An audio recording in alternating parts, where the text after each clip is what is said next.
আসসালামু আলাইকুম। আমার নতুন একটি ভিডিওতে সবাইকে স্বাগত জানাচ্ছি। আশা করছি এই মুহূর্তে যে যেখান থেকে আমাকে দেখছেন ভালো আছেন। আলহামদুলিল্লাহ আমিও ভালো আছি। যদিও এখন নিয়মিত ভিডিও দিতে পারি না, তারপরেও চেষ্টা করছি। আর এই কাজগুলা অনেকদিন আগিয়ে করে রেখেছিলাম কিছু, তো ভাবলাম যে কাজগুলা শেষ করি। তো অনেকদিন ধরে এই ব্লকের কাজটা করা হচ্ছিল না। তো এখন ভাবলাম যে যেহেতু একটু ফ্রিও আছি তো কাজগুলা শেষ করে নিই। আর এটা কুশন কভার তৈরি করছি। আসলে এইরকম কুশন কভার আগেই তৈরি করে রেখেছিলাম, কিন্তু রংটা শেষ হয়ে গিয়েছিল, এজন্য বাকি কাজটা শেষ করা হয়নি। তো এই একই ধরনের রং আসলে পাওয়া যায় না। একবার যদি একটা রং আসে তাহলে ওই রংটা আর এইটা আসে না, একটু ডিফারেন্ট হয়। তো অনেক দিন পরে আমি কাছাকাছি রংটা তৈরি করতে পেরেছি। তো যেই রংটা নিয়েছিলাম তো সেই রংটা কাছাকাছি আসেনি। তো আমি পরে আরেকটু নিজে চেষ্টা করে এই কাছাকাছি তৈরি করেছি আগেরগুলার। তো এখন দেখছি যে খুব বেশি ডিফারেন্ট হয়নি, একদমই কাছাকাছি আছে। আর আমি যে নতুন ডাইসটা কিনেছিলাম তো ওই ডাইসটা দিয়েই এই কাজটা করছি। একটা কাজ শুরু করার পর যদি কাজটা আর শেষ না করা হয় তখন দেখা যায় অনেকটা আলসেমি চলে আসে। তো ওই কাজটা আর হাত দিতে ইচ্ছে করে না আমার। তো এই কাজগুলো অনেক দিন ধরে রেখে দিয়েছি, করা হচ্ছিল না। তো ভাবলাম যে এখন করে ফেলি। আর আমি এখন আবার ডাবল করে দিচ্ছি, কারণ মনে হচ্ছিল যে একটু হালকা হয়ে গিয়েছে, দেখতে ভালো লাগছিল না। আর ডাবল দেওয়ার পরেও দেখা গিয়েছে মাঝে মাঝে কিছু কিছু জায়গায় রংটা ভালো বসেনি। তো আমি একটু ব্রাশ দিয়ে রংটা করে নিয়েছি। তো যেহেতু এখন রোদ নেই তো ভাবলাম যে এভাবে রেখে দেই, আর শুকানোর পরে এগুলা ভাঁজ করে রাখবো। তো এভাবে রেখে দিয়েছিলাম। আর কড়া রোদে শুকিয়ে তারপরে উল্টা পিঠে যদি ইস্ত্রি করে নেওয়া হয় তাহলে দেখা যায় যে রংটা অনেক পাকা হয়, গাঢ় হয়, আর কিছুই হয় না। তো আমি কিন্তু অনেকদিন আগেই ব্লগ করেছিলাম, এখনও মানে কালার খুব বেশি নষ্ট হয়নি, বোঝাই যায় না যে কালার নষ্ট হয়েছে। তো আমার ড্রয়িং রুমে কিন্তু আছে। আর একটা বিশেষ করে বিছানাতে যে চাদরটা বিছাই তো সেটা আমার একদম ফার্স্টের দিকে করা, প্রায় ১ বছরের বেশি হয়ে গিয়েছে, ১ বছর থেকেও বেশি। আর ব্লকের কাপড়গুলা একটু প্রসেস করে ব্যবহার করলে কিন্তু রঙগুলা খুব ভালো থাকে, খুব বেশি নষ্ট হয় না। তো আমি কিছু টিপস ফলো করি, তো এই কারণে হয়তো আমার রঙগুলাও পাকা হয় আর অনেকদিন ভালো থাকে। তো যাই হোক, সকালে নাস্তা তৈরি করছি আর ওই কাজটা আমি আগের দিন রাতে করেছিলাম, তো এইভাবেই রেখে দিয়েছি।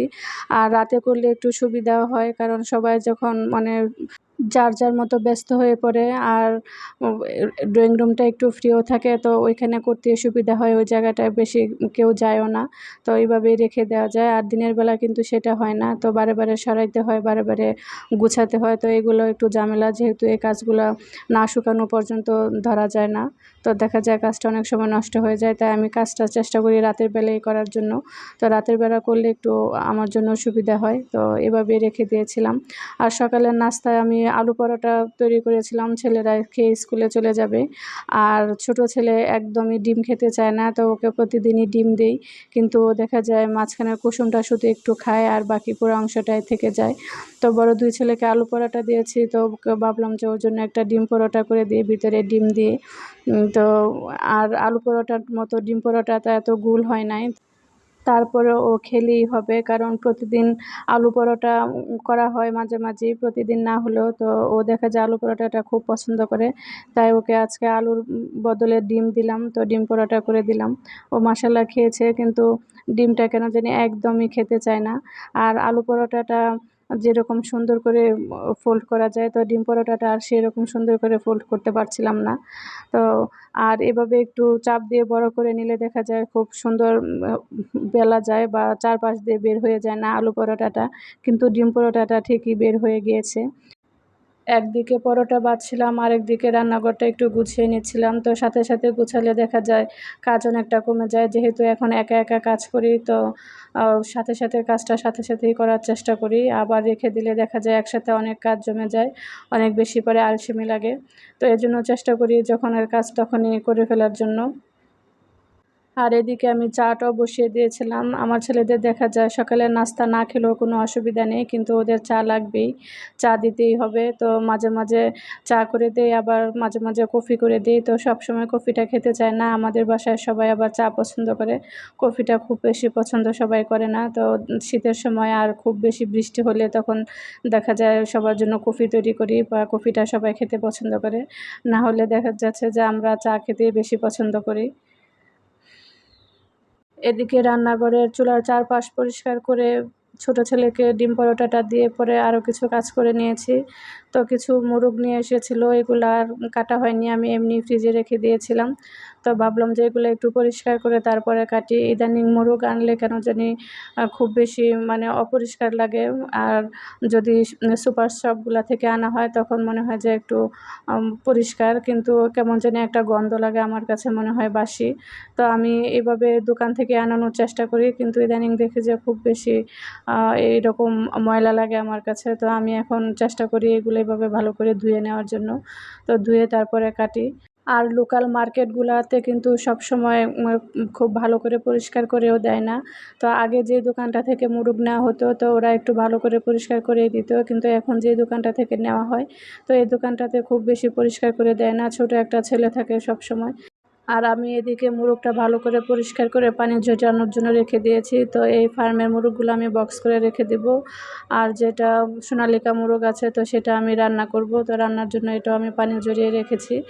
আর দুপুরের জন্য যেহেতু রান্না করব তো এভাবেই আমি পানি ঝরিয়ে রেখে দিয়েছি বাইরে, তো ফ্রিজে আর রাখিনি। একটু পরে রান্না শেষ করব, তো ঘরের কাজগুলো শেষ করি নাই, তো ঘরের কাজগুলো শেষ করে এসে দুপুরে রান্নাটা বসাবো। আর এদিকে আমি একটু বেসিনটাও পরিষ্কার করে নিয়েছি। আমার এই বেসিনটাতে দেখা যায় এত বেশি পানি খুব তাড়াতাড়ি যেতে চায় না, পানিটা আটকে থাকে। তো ছিদ্র কম হওয়ার কারণে মনে হয় এরকম হয়। তো আমি চেষ্টা করি বেসিনে কোনো ময়লা না ফেলার জন্য। আর যতটুকুই পড়ে তো পুরাটাই আমি মানে উঠায় ফেলি। আর যখন কাজের মানুষ কাজ করে তখন দেখা যায় সবই ভিতরে দিয়ে দেওয়ার চেষ্টা করে। তো চায়ের যে পাতা এটা কখনোই চেষ্টা করে না উঠায় রাখার জন্য। তো আমি কখনোই চায়ের পাতাটাও এই বেসিনের ভিতরে দেই না, যেন বেসিনটা না আটকে যায়। আর এখানে এই যে আমি রাতে যে কাজ করেছিলাম তো এইভাবে রেখে দিয়েছিলাম, কোনো কিছুই গুছাইনি। তো ওইদিকে সবই গুছিয়ে এসেছি। তো ভাবলাম যে এখন ড্রয়িং রুমটা গুছিয়ে নিয়ে, যেহেতু অনেক এলোমেলো করে রেখেছি।